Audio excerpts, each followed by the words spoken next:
some demographics come to the table and have to overcome racism, unconscious bias, misogyny.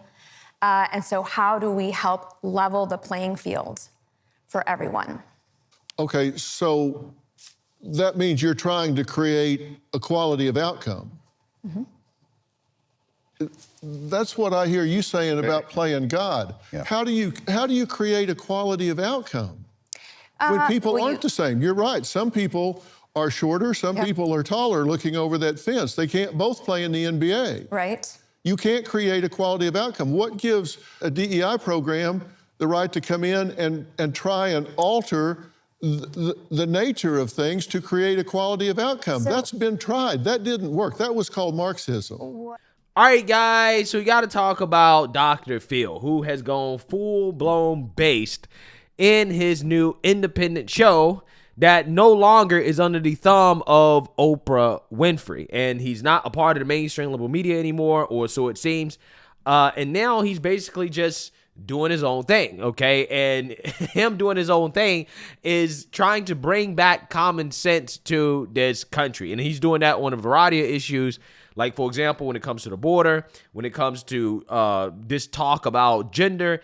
And in this episode, he's talking about race. More specifically, he's talking about DEI initiatives, okay? And he's going to set this DEI lady straight, okay? This woman who apparently is in HR, okay? And she's a very, very, very hardcore advocate for DEI. She's basically a DEI activist.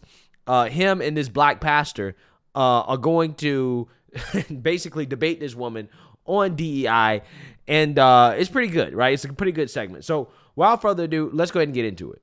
Welcome. Thank you. When you say diversity, what do you mean? For me personally, and I think for the industry in corporate, we are looking at it broadly. We're looking at diversity as bringing in different backgrounds, whether that is industry experience, race, gender, sexual orientation. Well, now, wait a minute. When you're doing diversity training, you're not talking about industry experience. You're talking about racial diversity. You're talking about gender.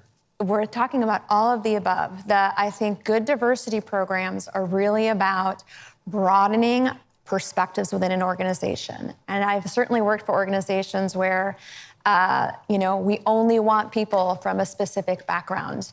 And that can be very limiting and impact what your organization looks like in terms of race and gender. Okay, well, you just said what it looks like. Mm-hmm. And that's what one of the big criticisms is that it's what it looks like, that there's diversity of bodies, that you've got a certain number of one from a certain race, another race, another race. Has nothing to do with diversity of ideology, has nothing to do with diversity of background. It has to do with quotas. Right. True? No, I have never worked in an organization where we've had quotas. I've employed as many as 1,000 people, most of them union, in the entertainment industry, and I'll damn sure tell you that there is a body count going on. Does DEI work? Yes. I have seen tremendous success in...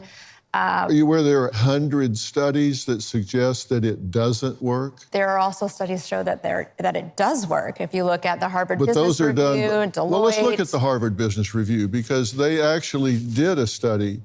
The study found that over 5 years, 800 plus businesses consistently lost diversity in their managers, that no improvement in the proportions of white women, blacks, Hispanics, and Asians, and the participants feel external power trying to control their behavior. Wow. So again, it's funny because she brought up Harvard, and this dude brings up the Harvard study basically showing that, DEI doesn't work. Okay, and I'm not surprised because, when I was in corporate America, they had a bunch of DEI programs and stuff like that. And at my last job, I remember it being an absolute disaster. I mean, it actually really does create more friction in the workforce, in work settings. I actually remember it being a problem. Like, the DEI training was essentially like 30 or 40 minutes a week where you had to watch some video about race, okay? Or it brings up some scenario where you have to read about some type of microaggression that was done to a so-called person of color, and you got to put yourself in the shoes of a white person and what would you do about it type of thing. That's what it was doing, right? That is what we had to do, okay? And it was super annoying. It took time away from work, okay? And it caused problems, right? At the company I was working at, individuals didn't like the trainings, and they would go on Glassdoor to write about how they didn't like the trainings, how they thought that it was a waste of time, a waste of resources, and it was divisive. And the CEO had to speak out about it. Okay, during one of the morning meetings that they have every morning, you had like a, 10, 15-minute meeting to go over the state of the company and what the company's doing with the clients and whatever.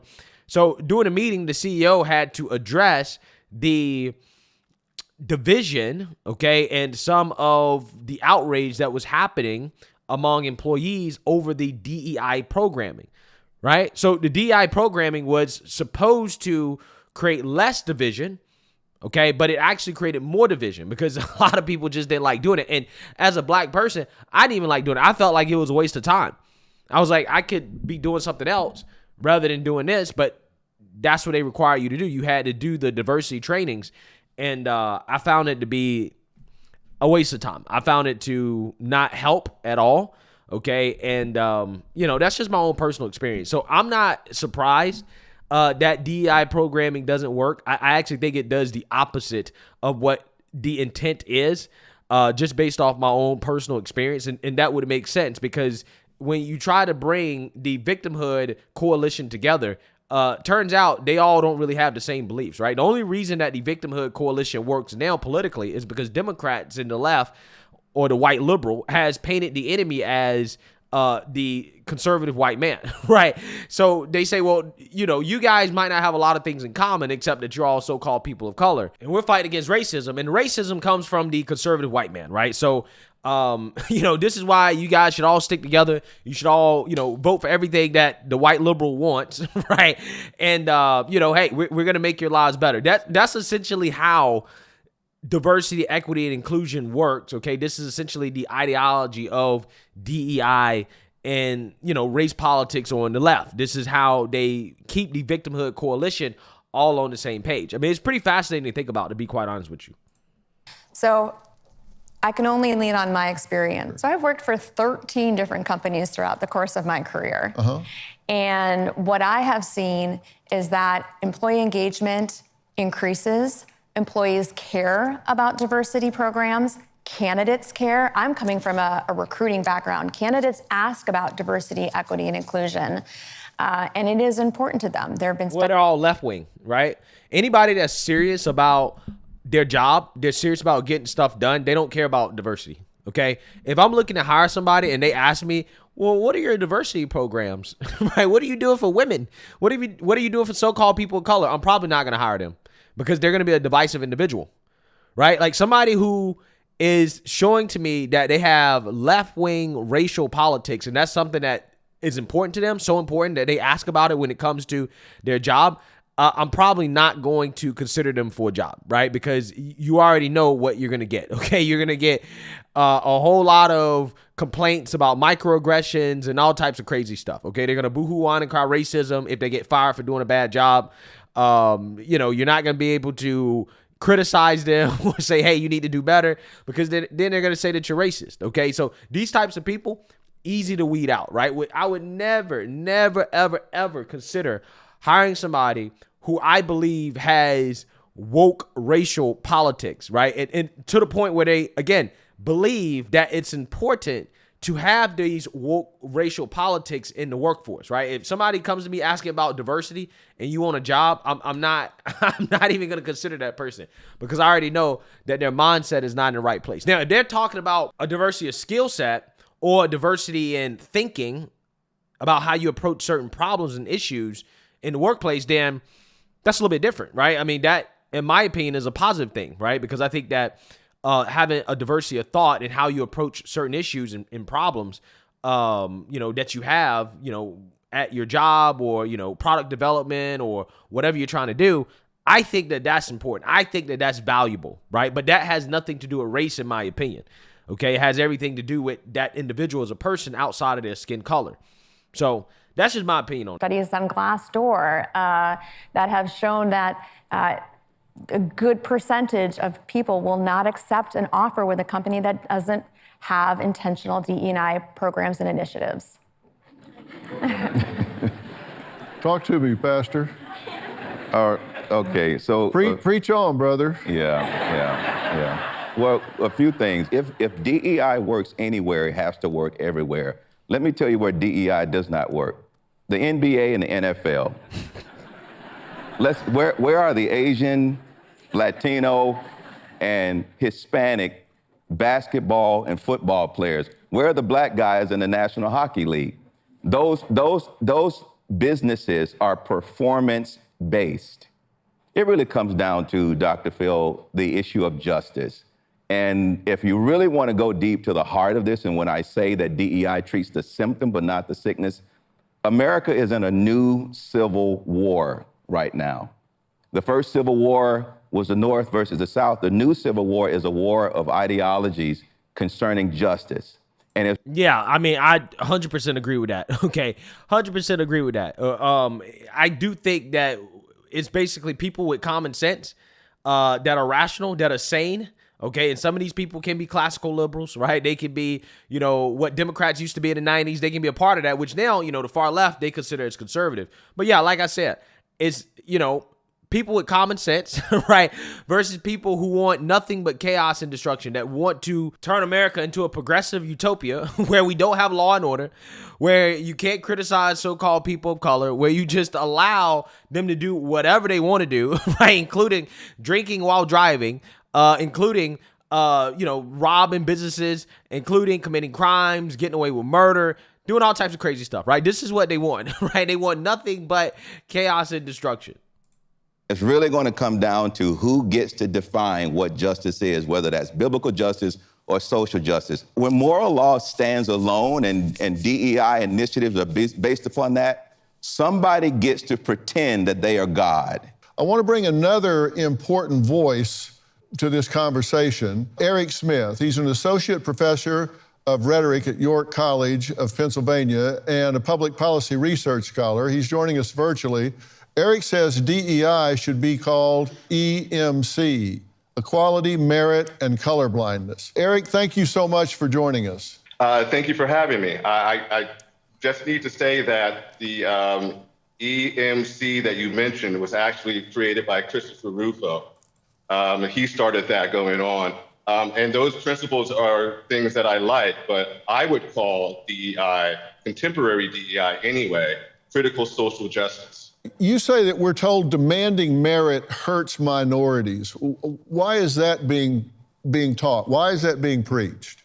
Well, it's being preached because people think that minorities don't have the same opportunities to acquire the same education as white people. Also, in oversimplification, what we should do then is not get rid of merit.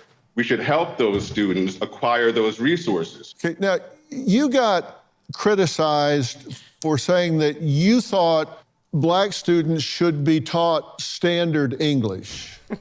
Talk about that. He's probably told you weren't black, right? That you were promoting white supremacy.